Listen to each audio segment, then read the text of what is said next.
அனைவருக்கும் வணக்கம். பொதுவாகவே சிலருக்கு இருதார தோஷம் என்கின்ற ஒரு அமைப்பு இருக்கும். சில ஜாதகத்தில் பார்த்தீங்கன்னா இரண்டாவது திருமணம் தான் அவருக்கு நிலைச்சிருக்கும். பெரும்பாலான ஜோதிடர்கள் இதை கணிப்பதில்லை. என்னதான் விதி வலியது என்றாலும் விதி வலியதாக இருக்கும்போது ஜோதிடர்களையும் கண்ணை கட்டிவிடும்.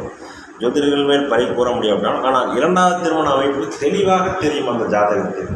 எனவே ஒரு ஜாதகத்திற்கு எப்பொழுது இரண்டாவது திருமண அமைப்பு உண்டு, முதல் திருமணம் எப்பொழுது நிலைக்காது எப்படி என்பதை எப்படி கணிக்க வேண்டும். அதுக்குண்டான விதம் 7ஆம் அதிபதி விட 11ஆம் அதிபதி வலுக்க வேண்டும். 11ஆம் பாவகமும் வலுவாக இருக்க வேண்டும். அதற்காக 7ஆம் பாவகம் கெடக்கூடாது. 7ஆம் பாவகம் தான் தாம்பத்தியத்தை குறியக்கூடிய பாவகம். 7ஆம் பாவகம் ஓரளவாவது வலுத்திருக்க வேண்டும். பாவகாதிபதியும் ஓரளவாவது வலுத்திருக்க வேண்டும். வலுத்து அதைவிட 11ஆம் அதிபதி வலுத்திருக்கும் முறையில் தான் இவருக்கு 2 திருமண அமைப்பு உண்டு. 7ஆம் இடம் முழுவதும் கெட்டு 11ஆம் இடம் வலுத்திருந்தாலும் 2வது திருமணம் செய்தாலும் அது நிலைக்காது. 7ஆம் பாவகம் பாவகாதிபதி காரகன் சுக்கிரன் அவர்களெல்லாம் கெட்டிருந்து 11ஆம் பாவகம் மட்டும் வட்டிருந்தால் அந்த திருமணம் நிலைக்காது. 7ஆம் பாவகம் ஓரளவாவது வலுவாக இருக்க வேண்டும். காரகன் சுக்கிரனும் முழுவதும் கெடாமல் இருந்து 11ஆம் இடம் அதிக வலுப்பெற்றால் கண்டிப்பாக ஒருவருக்கு 2வது திருமணம் நடந்தே தீரும். அந்த ஜாதகத்தை பார்த்தோம்னா ஜோதிடர்கள் உன்னிப்பாக பொருத்தம் பார்க்கும்போது இந்த விஷயத்தை உன்னிப்பாக கவனிக்க வேண்டும். ஒரு ஜாதகருக்கு பொருத்தம் பார்க்கும்போது எடுத்தோன்னா ஒரு ஆயுள் பலமாக இருக்கிறதா, 2 பேர்த்துக்கு ஜாதக அனுகூல பொருத்தம் நன்றாக இருக்கிறதா என்பதற்கு முன் இருவருக்கும் 2 திருமண அமைப்பு இருக்கிறதா என்பதை நுணுக்கமாக ஆராய்ந்த பின்னர் தான் அதை உறுதி செய்ய வேண்டும். இந்த அமைப்பில் எப்படிப்பட்ட ஜாதகருக்கு 2 திருமண அமைப்பு உண்டு என்பதை விளக்குவதற்காகத்தான் இந்த உதாரண வீடியோவை நான் போடுறேன். இந்த ஜாதகர் பிறந்தது பார்த்திங்கன்னா 12/1/1984 6:54 PM அளவில் பிறந்திருக்கிறார். கடக லக்னம் மேச ராசி அஸ்வதி நட்சத்திரத்தில் பிறந்த இந்த ஜாதகருக்கு லக்கணத்துக்கு 4ஆம் வீட்டில் சனி செவ்வாய் இருவரும் இருக்க, 5ஆம் வீட்டில் சுக்கிரன் கேது, 6ஆம் வீட்டில் சூரியன் புதன் குரு, 9ஆம் வீட்டில் சந்திரன், 11ஆம் வீட்டில் ராகு. இதுதான் இந்த ஜாதகத்தின் கிரக நிலை. இந்த ஜாதகத்தில் பார்த்தீங்கன்னா ராசிக்கு 7 சனி செவ்வாய் இருக்கார். லக்கணத்துக்கு 7ஆம் வீட்டை செவ்வாய் பார்க்குறார். அப்போ ராசி லக்கணத்துக்கு 7ஆம் இடங்கள் பாவ கிரகங்கள் பார்வையால் கெட்டு விடுகிறது. இந்த அமைப்பில் இந்த ஜாதகருக்கு காலம் தாழ்த்தி திருமணம் செய்த வேண்டும். அதாவது முதல் திருமணத்தோடு 2வது திருமணத்தை தவிர்க்க வேண்டும் என்றால் காலம் தாழ்த்தி திருமணம் செய்து கொள்ள வேண்டும்.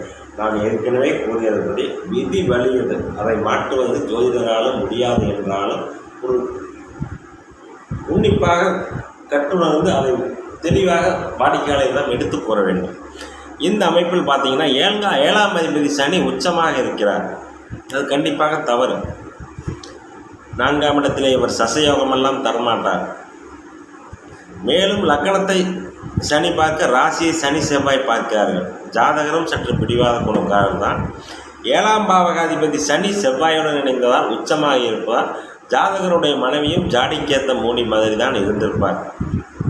இதனால் இருவருக்கும் இடையேயான ஈகோ பிரச்சனையால் திருமணம் தடைபட்டு, அதாவது விவாகரத்தில் முடிஞ்சு சந்தத சாரத்திலே இந்த ஒரு கல்யாணம் ஆகி விவாகரத்தை முடிஞ்சிருச்சு. இன்னும் 2வது திருமணம் நடக்கும் வயது ஆயிடுச்சு. 2வது திருமணம் இருக்குமா இருக்காதா? இங்கே 7ஆம் பாவகாதிபதி உச்சமாகி செவ்வாயுடன் இணைந்தாலும் வளர்பிறை சந்திரனின் பார்வையில் இருப்பதால், மேலும் 7ஆம் வீட்டை சுபத்தன்மை அடைந்த செவ்வாய் பார்ப்பதாலும் இவருக்கு 7ஆம் பாவகம் முழுமையாக கிடவில்லை. என்னதான் 7ஆம் பாவகம் தான் ஒருவருடைய தாம்பத்திய அமைப்பை சுட்டி காட்டுகிறது. முதல் திருமணம் என்ற 7ஆம் பாவகம் என்றாலும் 7ஆம் பாவகம் தான் தாம்பத்திய அமைப்பை சுட்டி காட்டுகிற பாகம். என 7ஆம் பாவகம் ஓரளவாவது நன்றாக இருக்க வேண்டும். இங்கே ஓரளவு நன்றாக இருக்கிறது. ஆனால் அதே சமயம் 11ஆம் வீட்டில் ராகு அமர்ந்து 11ஆம் அதிபதி சுக்கிரன் 11ஆம் வீட்டையே பார்க்கிறார். இந்த அமைப்பு இவருக்கு 2 திருமண அமைப்பு என்பதை உறுதியாக நாம் எடுத்து சொல்லலாம். சரி, இந்த ஜாதகருக்கு 2வது திருமணம் நடக்குமா நடக்காதா? 11ஆம் வீட்டில் ராகு இருந்து 11ஆம் அதிபதியின் பார்வை வாங்கிய ராகு அந்த 11ஆம் வீட்டை வளர்த்தெடுத்திருக்கிறார்.